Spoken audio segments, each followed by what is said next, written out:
Flying a kite. Flying a kite. Right, what are you doing? Why are you taking pictures? Just at the marked vehicles. Why?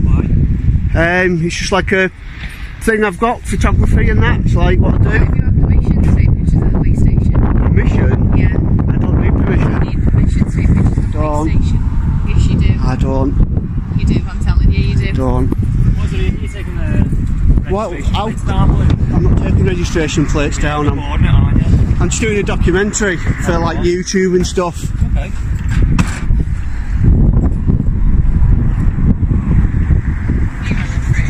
What's your name, fella? I don't give out my details, mate. Well, then you don't take pictures at a police station. I do. I'm allowed to. It's perfectly lawful. No, it's not. What laws it against? You are, because we need to know why you're taking pictures at police What station. offence is it? Security risk. What offence is it though? It's a security You said I'm not allowed. What offence is it? Listen to what I'm saying. Alright. Alright folks, buckle up, because what we have here is a classic showdown outside a police station. On one side, a photographer simply trying to document his work for YouTube.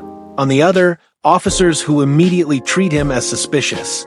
Right from the start, you can feel the tension, questions about permission, identity, and security risks start flying. But here's the kicker. What's lawful and what's assumed? We're about to witness a clash between citizen rights and perceived authority that's as dramatic as it is confusing. Stick around, because the twists in this encounter will make you question who's really in the wrong. I'm doing. No, I don't. Police station, and it's a security risk. Would you like to see some documentation saying that I do not have to give my details? I don't have to give it. Excuse me, could you, on your oath and tell the truth, do I have to give my identification? I'll tell you if you answer that question. I'm not trying to be awkward, I'm trying to do things right. Trying to be awkward. You were trying to be awkward. Right, do I have to give my details? Pardon? What right thing are you doing? I'm doing some pictures and footage for a documentary I'm doing on YouTube. A documentary on the police.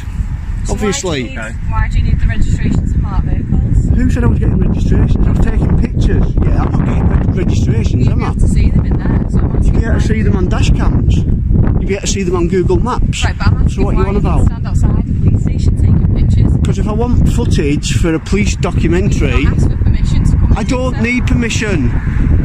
Do I? Pictures outside the police station. Right, we're gonna find your sergeant and find out why you think I need permission. Yes, it is. He will educate you.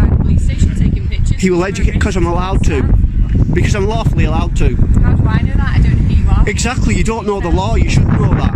You should know I'm lawfully allowed to take pictures. Because you don't need. Notice here how quickly the officer escalates the situation, demanding ID and citing security risk without providing a legal basis. This is key, because filming in public is protected under law.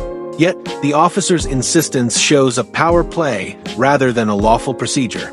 It highlights how assumptions can override knowledge of the law in tense encounters. Our photographer remains calm, pointing out the lack of offense. This contrast already sets the stage for a serious discussion about authority versus individual rights. Yes, it is. He will educate you. He will educate because I'm allowed to. Because I'm lawfully allowed to. How do I know that? I don't know who you are. Exactly. You don't know the law. You should know that. You should know I'm lawfully allowed to take pictures. You don't need to know who I am. If you're lawfully allowed. You do not need to know who I am. Right. What's up? The sergeant coming down, is he? So I'm not allowed to take pictures of police cars without permission. I'll film you if I want to. It's another lawful right I've got. Right, I'm filming you being a fool. Sergeant comes down. The sergeant will tell you what you do not know. Go back to school and learn the law, love. Why do I need to go back to school? They don't teach you law in school. Law school, have you ever heard of that, smarty pants? Teach you law at university. We'll go back to university. Stop filming. No, I won't. What's your problem? Why are you giving me a hard time about filming the police station and taking pictures? Seriously? Are you like on your period or what? Eh? People like to see pictures of police cars and police stations. It's a documentary. I've got thousands and thousands of subscribers that like to watch this. For some reason, they just like to watch police stations. I can't think why. Right, I'm going to carry on taking pictures like I'm allowed to do. Okay. You might learn something today.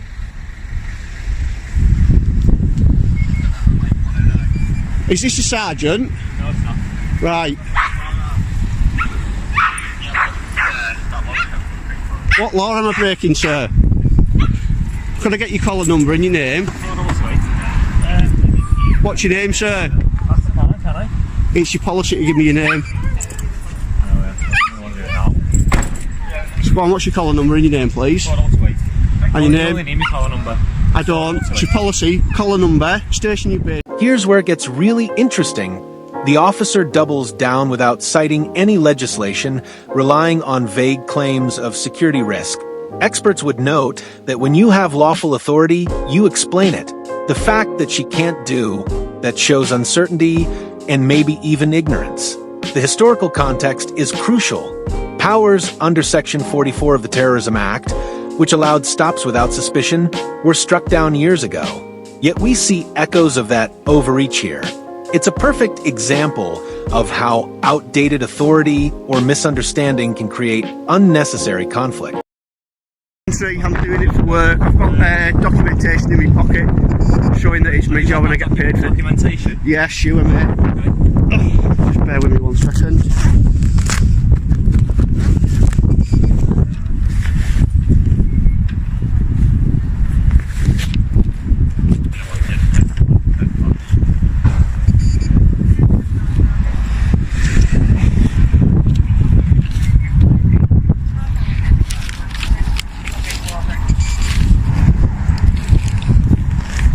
This is my YouTube channel with my income on it and what I do with my documentaries and go out and about. Is someone getting a sergeant, please?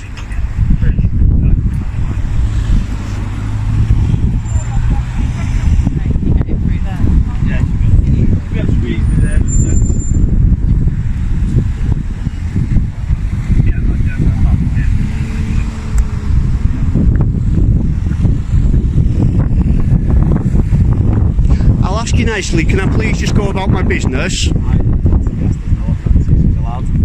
Now, watch this interaction. Every time the sergeant is mentioned, the officer tries to assert control, but our subject knows his rights. The tension is almost theatrical. The officer suggests education and going back to school, while the photographer calmly cites legal precedent and maintains composure. This role reversal is fascinating. The authority figure appears uneducated, defensive, and even slightly aggressive, while the individual filming remains firm and lawful. For anyone watching, this is a masterclass in standing your ground with facts and composure. It's also worth noting the modern context here. This isn't just a random photographer. Thousands of subscribers watch these videos. Public documentation of police activity is not just legal, it's part of transparency. The officer seems flustered, even questioning the individual's motives. Meanwhile, our subject calmly explains his work, showing how documentation can be lawful, educational, and for public benefit. The scene underscores the importance of knowing rights, even when faced with overbearing authority. Now.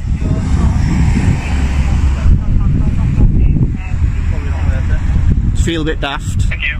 Check out YouTube tonight, or even tomorrow. Hey, you will do. You want to see this? Read the comments, Chuck. Read the comments. Observe the male officer here. He's technically compliant, giving only his shoulder number while withholding full identification. This is called malicious compliance, and it's a subtle but telling tactic.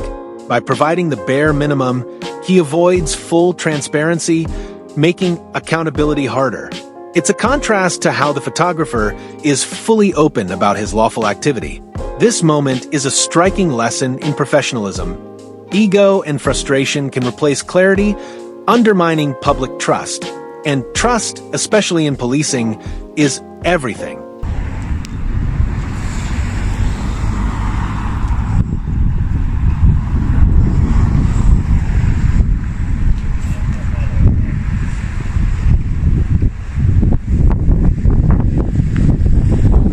Right. If I'm not being detained, I'm going to go. Am I being detained? Okay. Am I being detained? Go. Right, see you later, PC Muppet. Thank you, sir, you've been reasonable. Can you teach him how it's done? Idiot. See you later, PC moron. Keep an eye out for yourself. Now the tide turns, the sergeant steps in, quietly correcting the misunderstanding. Suddenly, the previous display of authority collapses. No apology, no acknowledgement, just a shift in behavior. It's a perfect example of what happens when authority isn't backed by law. It crumbles when challenged. This also highlights the importance of colleagues who know the law and can prevent escalation. For viewers, it's a reminder that not all power is legitimate power, and standing firm on your rights can change the dynamics entirely.